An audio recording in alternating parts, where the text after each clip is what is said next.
Hello students, welcome to Krisha conceptual classes. आज हम class 9th chapter number 1 real numbers में आगे पढ़ेंगे एक्सपोनेंट्स के बारे में। एक्सपोनेंट्स आर बेसिकली पावर्स जो हम किसी भी एक रियल नंबर से मेरा मतलब है रैशनल और इरैशनल दोनों। अभी तक हम बात कर रहे थे रैशनल नंबर्स की अलग और इरैशनल नंबर्स की अलग, बट अब हम बात करेंगे, अब हम एक्सपोनेंट्स जब पढ़ रहे हैं अब हम बात करेंगे रियल नंबर्स की। रियल नंबर्स में रैशनल और इरैशनल नंबर्स दोनों के ऊपर ये सब चीजें लागू होती है। अब इसमें कुछ भी चीज डिफरेंट नहीं है, ठीक है। तो अब हम एक्सपोनेंट्स की बात करेंगे। एक्सपोनेंट्स जिसको हम बोलते हैं पावर्स भी बोलते हैं। जैसे कोई भी रियल नंबर है 2, हम बोलते हैं 2 की पावर 2 या 2 की पावर 3। तो ये जो ऊपर जो लिखते हैं हम छोटा नंबर, इसको हम बोलते हैं एक्सपोनेंट, ठीक है। एक्सपोनेंट बोलते हैं या हम पावर बोलते हैं, ठीक है। तो जो ये एक्सपोनेंट्स हैं या पावर है, ये दो तरह की होती है। पहली होती है पॉजिटिव एक्सपोनेंट, ठीक है, पॉजिटिव। तो पॉजिटिव आपको सबको पता है पॉजिटिव क्या है, मतलब जीरो से बड़ा, जीरो से towards right hand side of the number line, positive numbers. तो जब हम पॉजिटिव एक्सपोनेंट की बात करते हैं, 2 की पावर अगर मैं 3 कहता हूं, 2 के ऊपर 3 एक्सपोनेंट लगा है, तो इसका मतलब क्या होता है कि 2 जो है वो 3 बारी मल्टीप्लाई हो रहा है। क्या करते हैं, जो ऊपर पावर दी हुई है उतनी बार इस नंबर को जिसके ऊपर पावर है लिखते हैं और उसके बीच में मल्टीप्लाई का साइन लगाते हैं। तो ये हो जाता है हमारा 2 इंटू 2 इंटू 2 8, ठीक है। इसी तरह से ये क्या होता है, अगर मैं बात करूं 3/5 इसकी पावर 2, तो इसका मतलब क्या होता है कि 3/5 मैं 2 बार लिखूंगा और इन दोनों के बीच में मल्टीप्लाई का साइन। तो न्यूमरेटर से मल्टीप्लाई होगा, डिनोमिनेटर से। 3 इंटू 3 9 और 5 इंटू 5 25, ठीक है। इसी तरह से ये जो एक्सपोनेंट्स हैं ये हमारे इरैशनल नंबर्स पर भी लागू होते हैं। अगर मैं √2 की पावर 3 कहता हूं, तो इसका मतलब क्या है, √2 जो है वो 3 बार मल्टीप्लाई हो रहा है। √2 लिखेंगे और उसको 3 बार बीच में 3 बार मल्टीप्लाई करेंगे, तो √2 और √2 जो है आपस में मल्टीप्लाई होके 2 बना देंगे और √2 एज इट इज रहेगा। तो दिस इज 2√2, ठीक है। तो ये हो गया हमारा पॉजिटिव एक्सपोनेंट। अब हम बात करते हैं नेगेटिव एक्सपोनेंट की, ठीक है। तो ये हो गया नेगेटिव एक्सपोनेंट। जो हमने ऊपर एग्जांपल्स करे, इन्हीं सबके हम नेगेटिव एक्सपोनेंट करते हैं। नेगेटिव एक्सपोनेंट का मतलब क्या है, ये वाला जो नंबर है ये पॉजिटिव भी हो सकता है, नेगेटिव भी, लेकिन जो हमारी पावर है वो नेगेटिव है। मतलब मैं लिख रहा हूं अब 2 की पावर -3, 2 की पावर -3। तो जब भी हम माइनस लगा देते हैं तो उसका मतलब क्या होता है, उसका मतलब होता है 1/2 की पावर +3। क्या करना है हमें इसको रेसिप्रोकल कर देना है, या इसको हम कैसे लिख सकते हैं, 2/1। तो हमें इसे रेसिप्रोकल कर देना है, हमें इसे उल्टा कर देना है। तो ये हो जाएगा 1/2 इंटू 2 इंटू 2 1/8। तो जो हमारा फाइनल आंसर आता है उसका उल्टा आंसर आएगा, उसका रेसिप्रोकल आएगा, ठीक है। ये वाला करेंगे तो कैसे करेंगे, 3/5 की पावर -2, मैंने लिख दिया -2। तो ये क्या हो जाएगा, इसको हम सबसे पहले उल्टा कर देंगे। ये क्या होगा, 5/3 की पावर +2 हो जाएगा। यहाँ -2 था, जब हमने इसको उल्टा कर दिया, रिवर्स कर दिया, तो पावर जो है हमारी प्लस हो गई। तो ये किसके इक्वल होगा, 5/3 इंटू 5/3 मतलब 25/9। तो आंसर भी हमारा रिवर्स आया, ठीक है। इसी तरह से अगर हम इसमें करेंगे √2 की पावर -3, तो इसका मतलब क्या होगा, 1/√2 की पावर 3। तो ये क्या हो जाएगा, 1/√2 2√2। इसी तरह से 3 बार √2 को हम मल्टीप्लाई करें। ठीक है, तो ये है एक general concept regarding the positive exponent and the negative exponent. ठीक है, अब हम बात करेंगे एक्सपोनेंट्स के लॉज की, जो कि है टोटल 4 लॉज हैं। बेसिकली लॉज क्या है कि एक्सपोनेंट्स के साथ हमें कैलकुलेशन किस तरह से करनी है, उसके बारे में ये लॉज हैं। तो अब वो करते हैं। ठीक है, फिर हम क्वेश्चन सॉल्व करें। सो अब हम बात करते हैं लॉज ऑफ एक्सपोनेंट्स की। फर्स्ट लॉ क्या कहता है, a to the power m into a to the power n is equal to a to the power m plus n। Basically यहाँ पर क्या है, यहाँ पर हम a किसको कह रहे हैं, a is any real number। a हमारा है कोई भी रियल नंबर, वो रैशनल भी हो सकता है, इरेशनल भी हो सकता है, मतलब ओनली नंबर हो सकता है, फ्रैक्शन हो सकता है, डेसिमल हो सकता है और इरेशनल अंडर रूट्स में भी हो सकता है। तो अगर हमारा बेस सेम है, बेस दो नंबर्स को, दो एक्सपोनेंट पावर वाले नंबर्स को हम ऐड कर रहे हैं और दोनों नंबर सेम है, मतलब बेस सेम है, तो उनके बीच में मल्टीप्लाई का साइन है अगर, तो जो एक्सपोनेंट्स हैं, जो पावर्स हैं, वो ऐड हो जाती है। ठीक है, एग्जाम्पल क्या है इसका, अगर हम एग्जाम्पल देखें तो 2 इंटू 2 की पावर 3 इंटू 2 की पावर 2। तो अगर हम इसे जनरली सॉल्व करें तो ये क्या होता है, सबसे पहले हम 3 बार 2 लिखेंगे, फिर इंटू है, इंटू लगाएंगे, फिर 2 बार 2 लिखेंगे। तो ये बेसिकली क्या हुआ, 2 1 2 3 4 5, 2 जो है वो 5 बार मल्टीप्लाई हो रहा है। तो बेसिकली ये क्या हुआ, 2 की power 3 plus 2 is equals to 2 की पावर 5। ठीक है, जब भी बेस अगर सेम है, इसको हम बेस कह रहे हैं रियल नंबर को, बेस अगर सेम है तो एक्सपोनेंट्स जो है वो ऐड हो जाएंगे।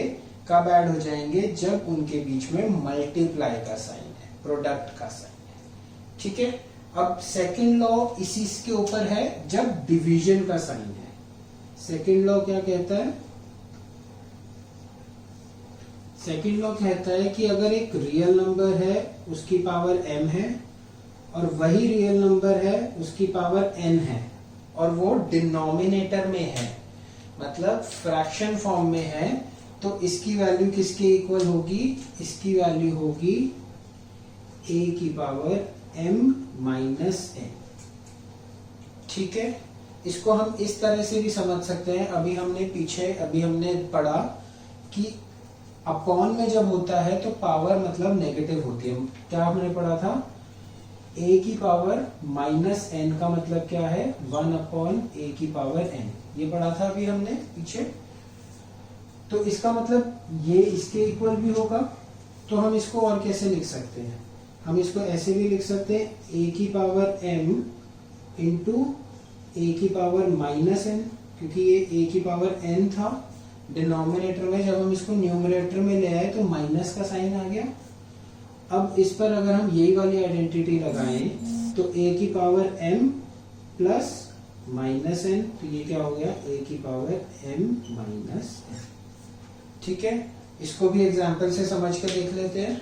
सेम एग्जांपल लेते हैं, 2 की पावर 3 है और 2 की पावर 2 है, डिवीजन में है, बेस सेम है, तो इसको हम कैसे लिखेंगे, 2 इंटू 2 इंटू 2, और इसको कैसे लिखेंगे, 2 इंटू 2। तो एक 2 से एक 2 कैंसिल, दूसरे 2 से दूसरा 2, तो क्या बचा, 2 की power 1 which is equals to 2 की पावर 3 माइनस 2, 3 माइनस 2। ठीक है, तो ये भी हमारा वेरीफाई हो गया, सेकेंड लॉ भी हमारा वेरीफाई हो गया। अब हम आते हैं थर्ड लॉ के ऊपर।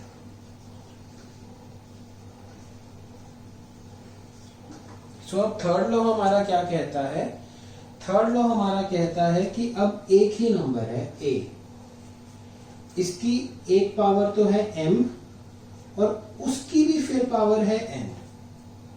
ठीक है, तो इस केस में क्या होता है, a की पावर m इंटू n।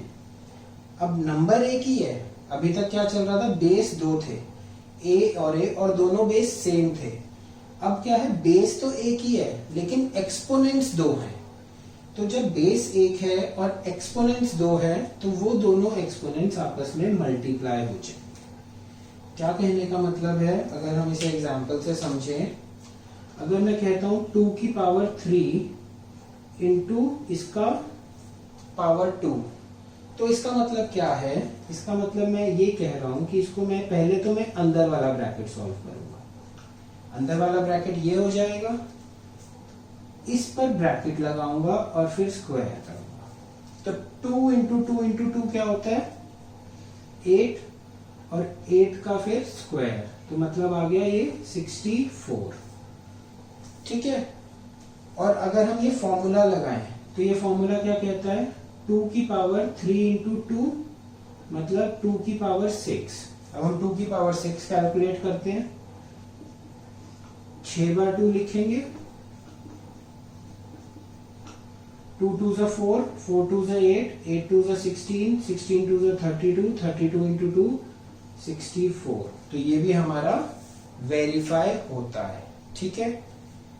तो कहने का मतलब क्या है, जब बेस सेम है और दो नंबर्स हैं, दो बेस हैं, तो पावर्स, अगर मल्टीप्लाई का साइन है पावर्स ऐड हो जाएंगी, अगर डिवीजन का साइन है पावर्स माइनस हो जाएंगी। अगर एक ही बेस है, एक ही नंबर है और दो एक्सपोनेंट्स हैं, तो पावर्स जो है वो ऐड हो जाएंगी, सॉरी मल्टीप्लाई हो जाएंगी। ठीक है। अब फोर्थ लॉ हमारा क्या कहता है, फोर्थ लॉ के दो पार्ट्स हैं। पहला पार्ट करते हैं। अब फर्स्ट में हमने क्या कहा, दो बेस हैं, दोनों बेसिस का जो नंबर है वो सेम है, ए जो है वो रियल नंबर। अच्छा एक चीज और, ये जो m और n की हम बात कर रहे हैं, these m and n are positive integers. ठीक है, ये m और n जो है वो पॉजिटिव इंटीजर्स है इस इन लॉस के लिए। ठीक है। अब देखो, अब हम क्या बात कर रहे हैं, बेस सेम थे, अब मैं कह रहा हूं बेस अलग हैं लेकिन पावर सेम है, मतलब एक्सपोनेंट सेम है। एक रियल नंबर है a, इसका एक्सपोनेंट है m, और एक रियल नंबर है b, इसका एक्सपोनेंट भी है m।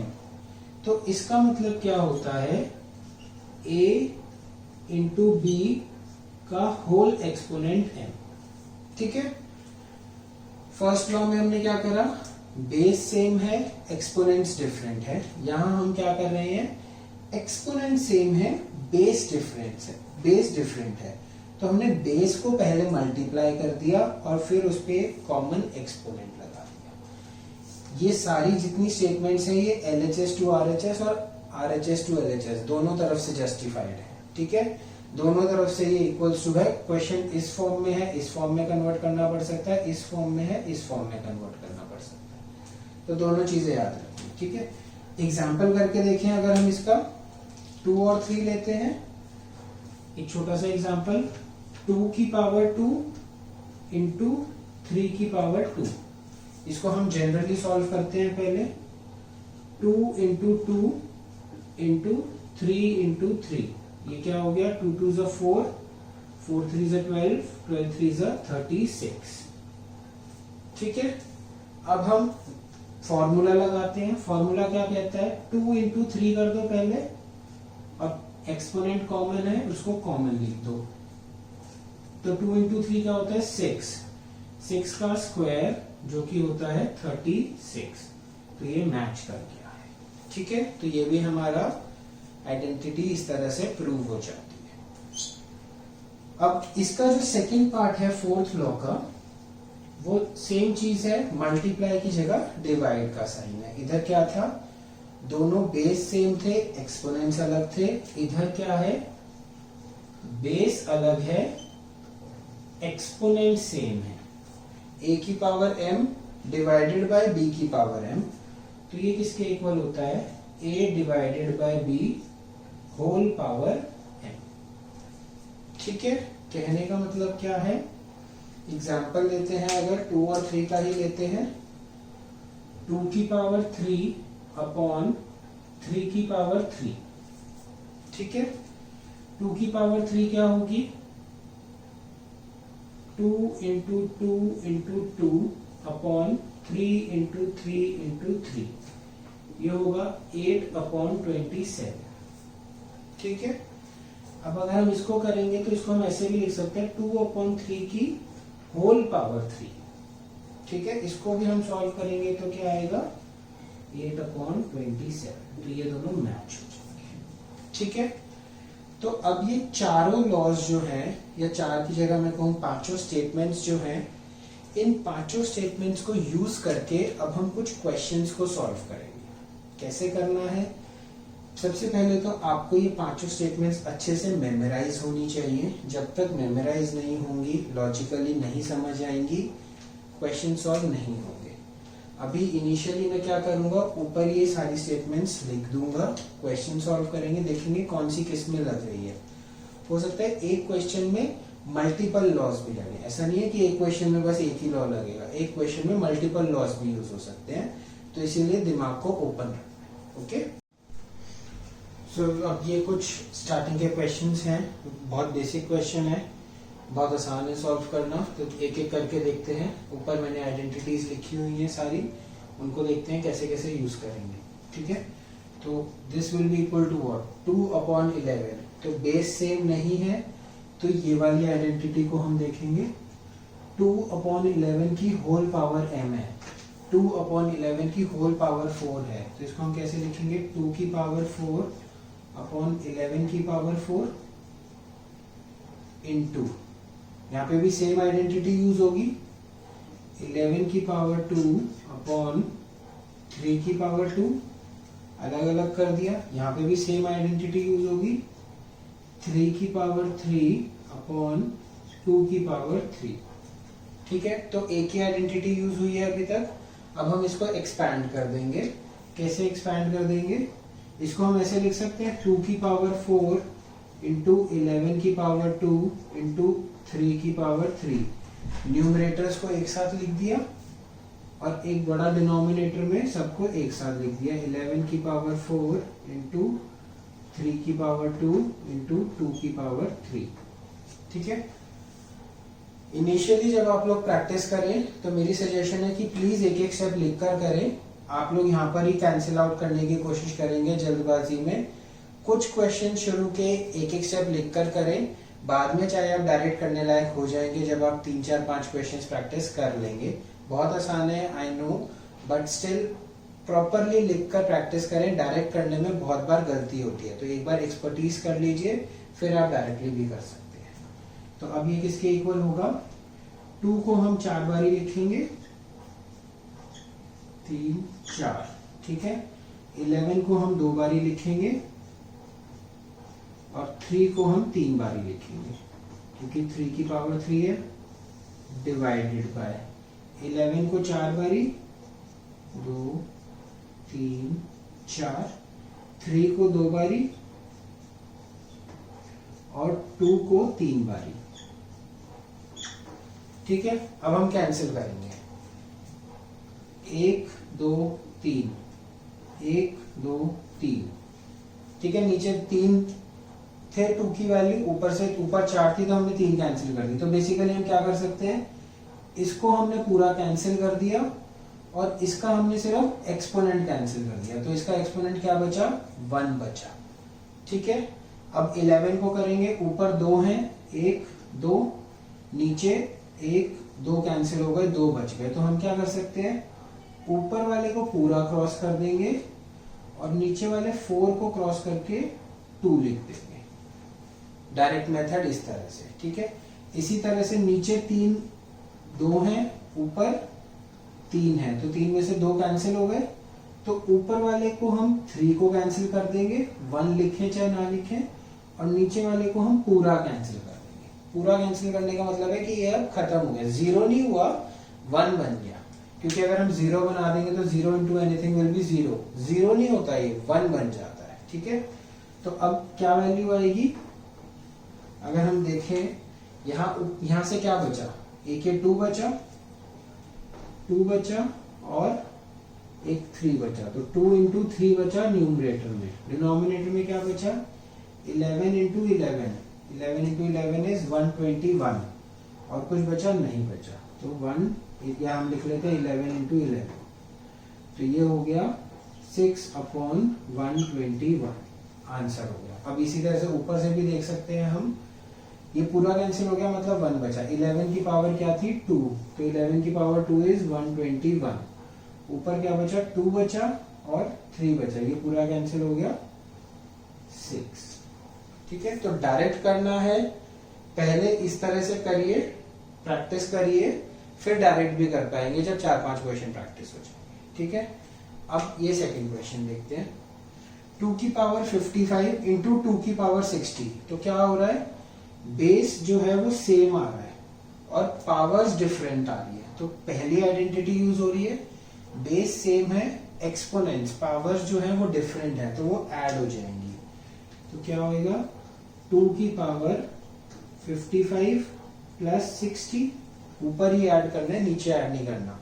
कभी आप करो 2 की पावर 55 प्लस 60, 2 की पावर 55 को सॉल्व करने बैठ जाओ, नहीं, पावर्स ऐड हो रही है, आप इसको ब्रैकेट भी कर सकते हैं। माइनस का साइन एज इट इज। अब इन दोनों के बीच में भी सेम आइडेंटिटी यूज हो रही है, तो क्या होगा 2 की पावर 97 प्लस 18। देखने में लग रहा होगा कि इतनी लंबी कैलकुलेशन कैसे करेंगे, जरूरत ही नहीं पड़ेगी। 55 प्लस 60 विल बी 115, तो 2 की पावर 115 माइनस 2 की पावर 97 प्लस 18 अगेन 115, तो ये हो जाएगा 0। ठीक है, तो जो चीज देखने में आपको मुश्किल लगती है वो कभी भी मुश्किल नहीं होती, जो देखने में आसान लगती है वो मुश्किल हो भी सकती है, लेकिन जो देखने में मुश्किल है ना वो कभी मुश्किल नहीं होती, बहुत आसान होती है। तो इसलिए करने से पहले ही हार नहीं माननी है। ठीक है, अब आ जाओ थर्ड क्वेश्चन पे। थर्ड और फर्स्ट सिमिलर है बट सेम नहीं है। 2/3 का होल स्क्वायर, तो a/b का होल पावर m, वो वाली आइडेंटिटी लगेगी, लगा दीजिए। 2 का स्क्वायर अपॉन 3 का स्क्वायर, ठीक है, इनटू, अब ये क्या है -3 है ऊपर, तो हमने नेगेटिव कंपोनेंट में पढ़ा था, जब भी माइनस होता है तो जो नंबर है हम उसको रिवर्स कर देंगे, रेसिप्रोकल कर देंगे, तो ये क्या हो जाएगा 5/2 की पावर 3, 5/2 की होल पावर 3। ठीक है, 2/5 का 5/2 हो गया, -3 का +3 हो गया। तो हम इसको ऐसे भी लिख सकते हैं, ब्रैकेट हटा देंगे, होल पावर हटा देंगे, 5 की पावर 3/2 की पावर 3, ऐसे कर दे। ठीक है, वही वाली आइडेंटिटी लगाई है हमने जो कि फर्स्ट पार्ट में लगाई थी। अब हम क्या करें, 3/5 की पावर +2 है, तो रेसिप्रोकल करने की जरूरत नहीं है, सीधा आइडेंटिटी लगाएंगे, 3 का स्क्वायर अपॉन 5 का स्क्वायर। ठीक है, अब ये क्वेश्चन और ये क्वेश्चन सेम बन गया। ये किसके इक्वल होगा, 2 का स्क्वायर इंटू 5 का क्यूब इंटू 3 का स्क्वायर। न्यूमरेटर्स को एक साथ लिख लिया और डिनोमिनेटर्स को एक साथ लिख लिया, 3 का स्क्वायर इंटू 2 का क्यूब इंटू 5 का स्क्वायर। अब इसको डायरेक्ट करके देखें या ऐसे ही करना है, एक बार डायरेक्ट करके देखते हैं। 2 ऊपर स्क्वायर है, पावर 2 है, और नीचे पावर 3 है, तो कहां बड़ी पावर है, नीचे बड़ी पावर है, ऊपर छोटी पावर है, तो ऊपर वाला पूरा कैंसिल हो जाएगा, और 2 में से 3 में से 2 गया, 1 बचा, तो इसकी सिर्फ पावर कैंसिल होगी और 1 रह जाएगी। ठीक है, अब 5 का देखो, न्यूमरेटर बड़ा है या डिनोमिनेटर, न्यूमरेटर बड़ा है, तो डिनोमिनेटर वाला पूरा कैंसिल हो जाएगा और 3 में से 2 जाएगा, 1 बचेगा, तो 5 न्यूमरेटर में 5 की पावर 1 रह जाएगी।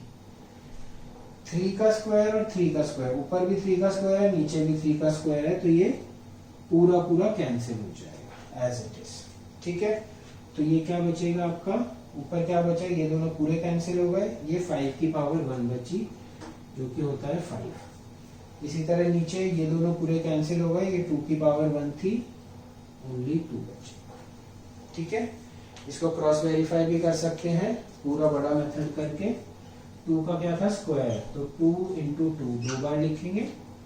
5 का क्या था क्यूब, तो इंटू 5 इंटू 5 इंटू 5। 3 का भी था स्क्वायर, तो इंटू 3 इंटू 3। ये हो गया न्यूमरेटर, लाइन बनाएंगे, डिनोमिनेटर लिखेंगे 3 का स्क्वायर, तो 3 इंटू 3, 2 का क्यूब, तो 2 इंटू 2 इंटू 2, और 5 का स्क्वायर, तो इंटू 5 इंटू 5। कैंसिल करेंगे, ऊपर 2 2 है, नीचे 3 है, 2 कैंसिल हो गए, 2 3 और 2 3, 2 5 नीचे है, 3 5 ऊपर है, तो 2 कैंसिल हो गए। तो अब क्या बचा, एक 5 ऊपर बचा और एक 2 नीचे बचा, तो फाइनल आंसर आ गया 5/2। ठीक है। तो जब आप डायरेक्ट कर रहे हैं तो भी ध्यान से करना है, इनडायरेक्टली कर रहे हैं, लिखकर कर रहे हैं तो भी ध्यान से करना है। गलती होने के चांसेस रहते हैं, तो इसीलिए ध्यान से करना है। ओके। ये एक क्वेश्चन और है, इसको भी कर लेते हैं। बहुत आसान क्वेश्चन है, मुश्किल नहीं है। ठीक है। इसमें क्या बोला गया है कि a की वैल्यू है 2 और b की वैल्यू है 3, हमें इन सब की वैल्यूज निकालनी है। तो सबसे पहले तो हम सब्स्टिट्यूट करेंगे। फर्स्ट पार्ट करते हैं। a की वैल्यू a है, तो a हमें क्या दिया हुआ है 2, तो हम क्या लिखेंगे 2 की वैल्यू 2 की पावर 2 प्लस b की वैल्यू क्या है 3, तो जहां जहां b लिखा है वहां 3 लिख देंगे। अब देखिए कोई फॉर्मूला बन रहा है, आइडेंटिटी बन रही है, मुझे नहीं लग रहा ये प्लस का साइन है, मल्टीप्लाई का साइन नहीं है। तो इस आइडेंटिटी को इससे या इससे कंफ्यूज नहीं करना है। ठीक है। सिंपली सॉल्व करेंगे, 2 की पावर 2 मतलब 2 इंटू 2 4 प्लस 3 की पावर 3 मतलब 3 इंटू 3 इंटू 3, 3 3 9, 9 3 27। डायरेक्ट नहीं कर सकते, लिख कर लेंगे, प्लस 27 इज इक्वल्स टू 31। तो कुछ नहीं करना था, डायरेक्ट आंसर निकालना था। तो फालतू दिमाग नहीं लगाना कि कौन सी आइडेंटिटी लग रही है, जब डायरेक्ट सिंपली सॉल्व हो रहा है तो करके आंसर निकालो। ठीक है। सिमिलरली सेकंड पार्ट, इसमें भी ज्यादा दिमाग नहीं लगाना। a क्या है 2 अपॉन b क्या है 3 और इस पूरे की पावर क्या है 2, a की वैल्यू 2 है। ये वाली आइडेंटिटी लगेगी, सिंपली इसको क्या करेंगे 2 का स्क्वायर अपॉन 3 का square, which will be 2 into 2 4 and 3 into 3 9। तो ये आंसर आ जाएगा। ठीक है, बहुत आसान है। इस तरह से ये वाला करेंगे, 1 अपॉन 2 प्लस 1 अपॉन 3, इसकी पावर है 3। तो जब ऐसे क्वेश्चंस होते हैं, कोई आइडेंटिटी नहीं लग रही है, ये प्लस का साइन है। अगेन रिमेंबर, कभी आप 1 की पावर 3 प्लस 1/2 की पावर 3 प्लस 1/3 की पावर 3 कर दो, नहीं, वो गलत हो जाएगा। तो सबसे पहले ब्रैकेट सॉल्व करना होता है। तो ब्रैकेट सॉल्व करना सबको आता है। हम एलसीएम लेंगे, 3 और 2 का एलसीएम क्या आएगा 6, न्यूमरेटर क्या आएगा 3 प्लस 2 और इस पूरे की पावर 3। ठीक है। तो ये क्या हो जाएगा 5 अपॉन 6 की होल पावर 3। ठीक है। तो 5 की पावर 3 मतलब 5 into 5 into 5 upon 6 into 6 into 6, 25 5 125 और 36 इंटू 6 आई थिंक 216 होता है। अब हम बात करेंगे nth root of real number की। nth रूट मतलब अंडर रूट आपने पढ़ा ही है, देखा ही है सब जगह। तो अंडर रूट के साथ एक्सपोनेंट्स किस तरह से बिहेव करते हैं उसकी बात करेंगे, लेकिन सबसे पहले हम nth रूट का मतलब समझते हैं। ठीक है। हम कह रहे हैं कि कोई एक रियल नंबर है a एक रियल नंबर है जो पॉजिटिव भी हो सकता है और नेगेटिव भी हो सकता है। ठीक है। और n जो है वो एक पॉजिटिव इंटीजर है। ठीक है। तो nth root of a, nth root of a का मतलब क्या है, nth रूट ऑफ a हम कहते हैं let nth root of a is equals to x। ठीक है। तो x की वैल्यू उस तरह की वैल्यू होगी कि x की power n will be equals to a। x की वो वैल्यू ट्रू होगी कि x की power n will be equal to that real number. मतलब दोबारा समझाता हूं इसको, एक कोई रियल नंबर है a और nth रूट जो जिसमें n जो है वो एक पॉजिटिव इंटीजर है, तो nth रूट ऑफ a की वैल्यू क्या होगी, nth रूट ऑफ a की वैल्यू होगी x। कब x होगी, when this condition is satisfied, this is the condition to be satisfied. अभी इसको एग्जाम्पल की तरह एग्जाम्पल से समझेंगे और ज्यादा क्लियर होगा। This is the condition to be satisfied. ठीक है, हम एग्जाम्पल्स करते हैं अब कुछ। फर्स्ट एग्जाम्पल मैं ले रहा हूं 16 की पावर 1/2। जब हम nth रूट की बात करते हैं तो जो पावर्स होती है वो फ्रैक्शन में होती है। यहां पर मैंने कहा था n is a positive integer, तो n यहां पर 2 है, सो 2 इज अ पॉजिटिव इंटीजर। 1/2 को हम n नहीं ले रहे, 2 is the positive integer. n की वैल्यू इधर 2 है, इधर n की वैल्यू क्या है 2, नॉट 1/2। 16 की पावर 1/2 क्या होती है 4 होती है। क्यों होती है 4? बिकॉज इस कंडीशन को सेटिस्फाई करते हैं 4। हमने कहा 16 एक रियल नंबर है, a की वैल्यू है 16 और n की वैल्यू है 2 और x की वैल्यू है 4। ये हमारा फाइनल आंसर है। क्यों है x की वैल्यू 4? क्योंकि x की पावर n मतलब 4 की power 2 is equals to 16 which is equals to our a। तो ये मैं यहां समझाना चाह रहा था कि nth root of any real number is the number x which satisfies the condition x की power n is equals to a। ठीक है, और एग्जांपल देख लेते हैं। हम कह रहे हैं 8 की पावर 1/3, ठीक है, will be equals to 2। क्यों होगी ये 8 की पावर 1/3 2 के इक्वल क्यों होगी? देखो अब मैं ये सब नहीं लिख रहा, a की वैल्यू ये है, b की वैल्यू ये है, क्योंकि बिकॉज 2 की पावर 3 इज इक्वल्स टू 8। 2 की पावर इसका reciprocal should be equal to this number, इसीलिए 8 की पावर 1/3 इज 2। ठीक है, तो हम डिनोट कैसे करते हैं? nth root of real number को डिनोट कैसे किया जाता है? a की पावर 1/n या फिर अंडर रूट ऑफ a, और ये जो अंडर रूट का जो डंडा है इसके ऊपर हम लिखते हैं n। ठीक है, तो आपने देखा होगा हम इस चीज को बड़ा सॉल्व करते हैं, ये कहलाता है स्क्वायर रूट। जब यहाँ पर कोई नंबर नहीं दिया होता तो उसका मतलब अपने आप 2 हो जाता है, तो यहाँ पर 2 है तो इसका मतलब है स्क्वायर रूट। अगर मैं ऐसे बोलूं, यहाँ पर मैं 3 लगाऊं तो इसका मतलब होता है क्यूब रूट। ठीक है, यहाँ पर मैं 4 लगाऊं तो इसका मतलब होता है 4th रूट। ठीक है, हम क्या करते हैं, अगर हमारा a into A under root के अंदर है तो हम इसकी वैल्यू क्या लिख देते हैं? a लिख देते हैं। क्यूब रूट के केस में वो क्या होगा? अगर a इंटू ए है तो उसकी वैल्यू क्या होगी? a के इक्वल। 3 को हम कंबाइन करते हैं, 3 के पेयर्स बनाते हैं। स्क्वायर रूट में हम 2 के पेयर्स बनाते हैं, क्यूब रूट में हम 3 के पेयर्स बनाते हैं, 4th रूट में हम 4 के पेयर्स बनाते हैं, ऐसे ही 5th रूट में हम 5 के पेयर्स बनाते हैं। ठीक है, तो बेसिकली मतलब क्या है, वो वाली वैल्यू x की जिसके लिए ये कंडीशन सेटिस्फाई होगी।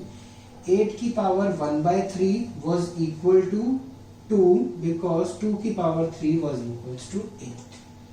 ठीक है, अब इसी बेसिस पर हम कुछ क्वेश्चंस करते हैं, आपको और ज्यादा क्लियर होगा।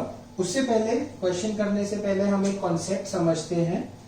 कॉन्सेप्ट क्या है कि जो nth रूट है अगर हम उसके ऊपर एक एक्सपोनेंट पावर भी लगा दें तो क्या होता है। देखिए मैं कह रहा हूं a की पावर 1/n और इसकी पावर p। तो मैंने क्या किया, एक nth रूट था और उसके ऊपर एक एक्सपोनेंट भी लगा दिया। यहां पर हम क्या करते थे, ये nth रूट नहीं था, ये एक रियल नंबर था और हमने उसके ऊपर एक्सपोनेंट लगा दिया। लेकिन ये जो है एक nth रूट है और हम इसके ऊपर एक्सपोनेंट लगा रहे हैं, तो this will be equals to a की p अपॉन n। देखो ये वाला फॉर्मूला हमने यहां पर यूज करा। a की पावर m इंटू एन, तो a की पावर mn हो जाता है, m इंटू एन।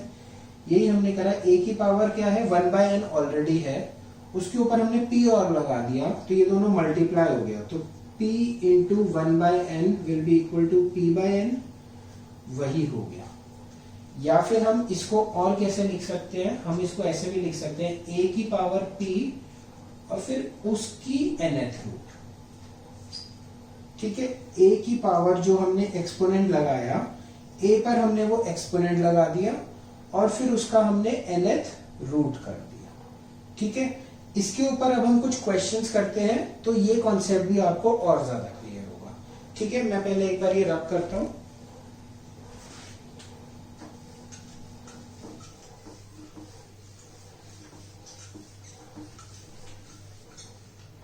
ठीक है, तो ये कॉन्सेप्ट को हम लिख लेते हैं पहले अच्छे से। x की power n is equals to a, ये कॉन्सेप्ट हो गया। और दूसरा हमारा हो गया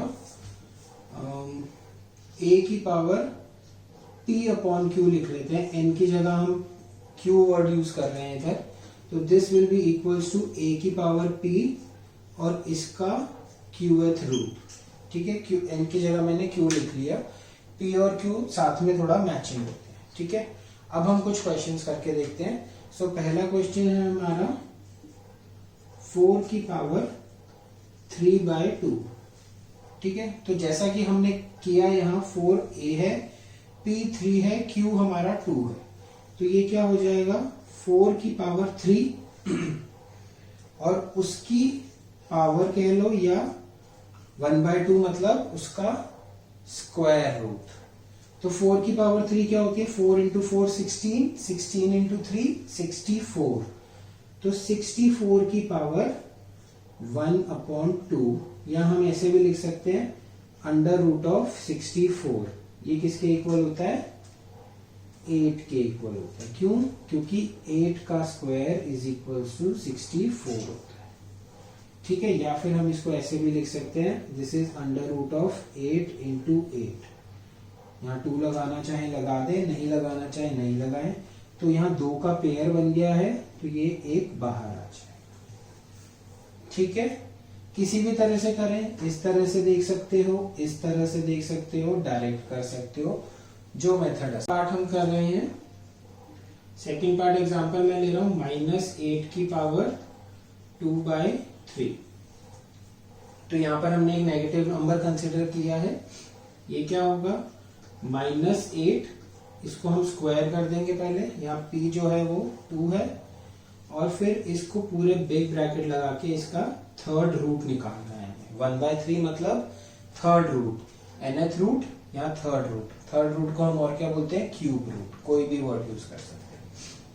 तो -8 का स्क्वायर क्या होगा, -8 इंटू -8 दैट विल बी 64।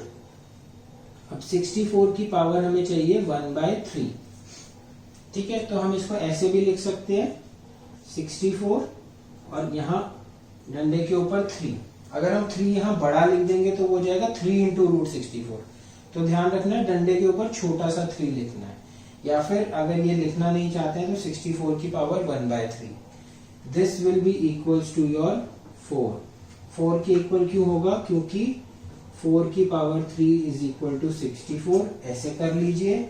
या फिर हम 64 को क्या लिख सकते हैं, 4 इंटू 4 इंटू 4, और ये थर्ड क्यूब रूट है, थर्ड रूट है, तो हम 3 का पेयर बनाएंगे, 4 इंटू 4 इंटू 4, 16 इंटू 4 64। ठीक है, तब भी वैल्यू आएगी 4।